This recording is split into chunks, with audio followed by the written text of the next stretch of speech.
That brought Elizabeth in the line of succession. Elizabeth I, another female ruler. All the men were jangling their codpieces in anguish. She was 25. She had been, she too was tiny. Where is she? Oh yeah, there she is. Her dresses made her look fairly large, but she was a tiny thing. Remember, she was Nan Boleyn's daughter, and Nan Boleyn was minute. She was a redhead too. All the children took their father's coloring, not his physique or his robustness. Well, she'd been on good terms with her half-brother Edward.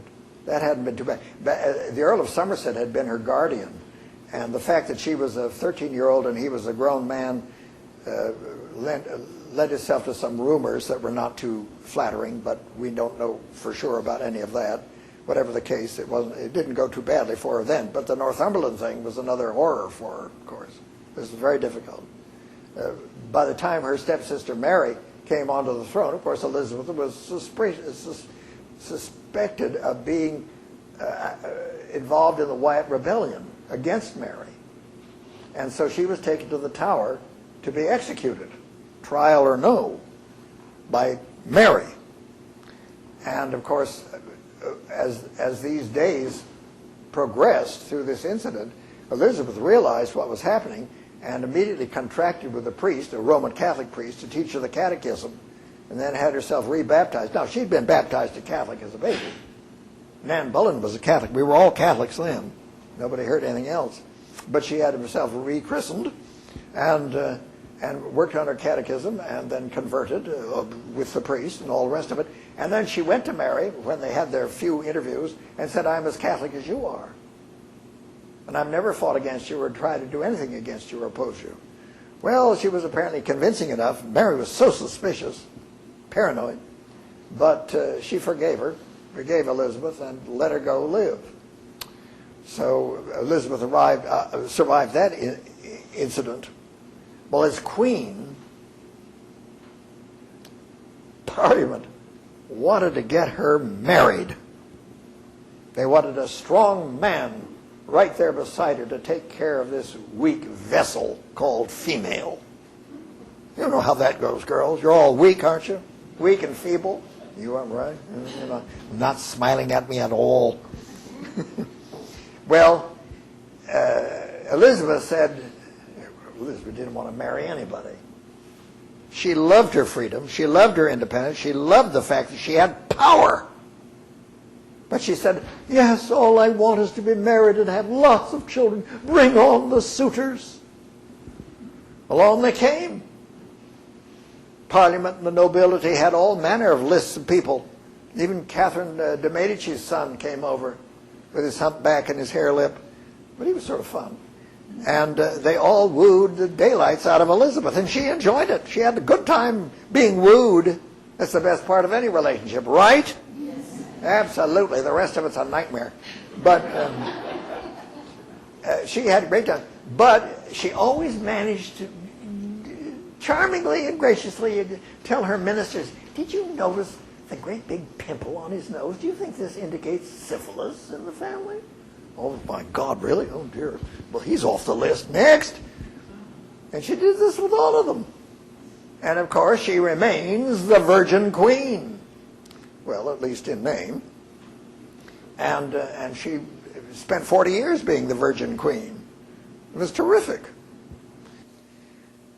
Well, by the 1590s, Elizabeth had definitely outlived her time. All her old friends and supporters, Lord Burleigh, Lord Walsingham, Lord Dudley, whom she loved and adored, had died years before. They were all dead. She was the old monarch with a young court, all their children and grandchildren were now her courtiers. And there was this continuous religious strife. This was so difficult. One little rebellion after another that had to be put down, and sometimes with a lot of ugliness. She had a parliament. Remember, under Henry VIII, when he had bought a new parliament, Lords and Commons, and they were very quiescent, this was now a generation and a half, maybe 2 generations later. And these new, at least the House of Commons, had all of the independence and good feeling about their position as Parliament that they'd inherited from her father's time, but they didn't have any of the fealty to Elizabeth that their forefathers had had to Henry. So they were very independent, sort of pushed back on her decisions, and this was difficult for her. But by 1602, going on 1603, she was now feeling very much the old person.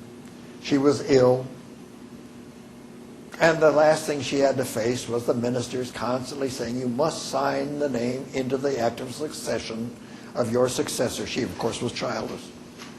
So finally she did. She signed in the name of James the Sixth of Scotland, that damn Mary Stuart's brat.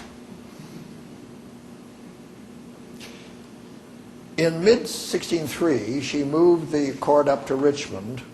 The air was better. One day, she collapsed right on the floor. Everybody rushed to pick her up. She said, leave me alone. They wanted to take her to bed. No, I don't want to go to bed. Bed meant death. And she lay there for 24 hours. The court knew she was dying. The grandees came to her, knelt down, kissed her hand, bade her farewell. She was no longer speaking. And in the wee hours of the morning, Queen Elizabeth died. She was only 70, but she looked older. We know her as Gloriana. She was the symbol of her age, the Virgin Queen. The Tudors had unwittingly moved England toward a constitutional monarchy. When Henry VIII, with his arbitrary policies, opened England to Protestantism, Protestantism has inherent in it democratic principles. And that's what Henry opened his government to, democratic principles. The seizure of the church properties, of course, gave huge new wealth to the merchant class. There had been very little middle class in societies until this time, but now they were growing. Parliament was filled with this merchant class, and so there was a strong middle class movement growing in England, very important, especially in the House of Commons. And as I said, Henry justified all his actions as being patriotic. And Elizabeth, his daughter, I assume from what I've read, felt the same way about her own actions. It was the good of the country she was doing. But the result, Parliament was independent now, or more so than it ever had been. Middle-class Protestantism had prevailed, was powerful in the land. Trade, exploration, and a growing navy had made England a world power. And the monarch of England would soon be in real conflict with his own Parliament.